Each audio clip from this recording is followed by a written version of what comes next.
How much do you think we should value reality over fiction? Again, realizing that this boundary is porous, but its porousness is going to force this issue upon us in ways that you've intimated. So, for instance, if we can spend and more time in virtual worlds, which become less and less distinguishable from the real world. Our video games get so good that even someone now who's not even tempted to play video games will one day find them to be the most enthralling and ultimately only art form worth paying Mhm. attention to.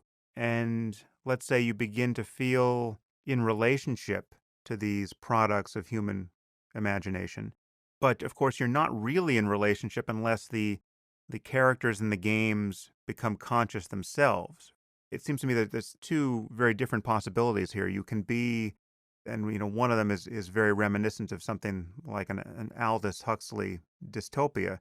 The world becomes shattered by people's uses of attention in these private spheres of creative imagination. So all of us spend hours a day lost in these dream worlds, essentially video games. To some degree, we already do that, obviously. We read novels, we listen to the voice in our heads, every minute of the day. The world is already shattered into these private uses of attention where we're really not connecting with other real conscious beings or the world itself, while we're lost in these dreamscapes. But it seems to me that this technology could take this in a direction that is very Matrix-like, and maybe this just brands me as a very provincial person, but it seems on its face terrifying and worth avoiding to have us all point our minds into a kind of imaginative solitude more and more, no matter how captivating that can be made to seem. Do you have that same bias that somehow we want an integrated reality where we're really in relationship rather than a dreamscape, however pleasant? Well, you could have a dreamscape in which many people interact. So you still Yeah. suspend the laws of physics and so forth, but you have other consciousnesses, other minds out there to interact with them. And I guess that, at least for the foreseeable future, to be really fun and really exciting, you would need the other minds in the game with you. We know, which is the entire secret of success of social networks and of games like Minecraft and Pokemon and things like that. But as I said before, the idea of turning attention to a dream world and getting your meaning of life from there, there is nothing really new about it. The Mm. form is new, but the idea is old. Again, religion is the best example of how humans have been doing it for thousands of years. I would say that for me, the really big danger in enclosing yourself within this kind of virtual realities that makes your dreams come true. The problem is that at the very deep level, the reaction of the human mind to pleasure isn't satisfaction, it's craving for more. Mm. And so, even if you create extremely pleasant worlds, people will just want more and more. And I don't think they will be satisfied, and it will become, it's like addiction. Yeah. Was a problem is, addiction to drugs. So at present, the state doesn't like addiction to drugs because it harms your productivity and your ability to perform as a good citizen. But if the state doesn't need you and you can be all day in some trip, then that objection is pushed to the side. But the deeper objection is that in the long run, I just don't see how it makes people satisfied. It just makes them more and more addicted with time because you need, larger and larger doses of this pleasant mental experience.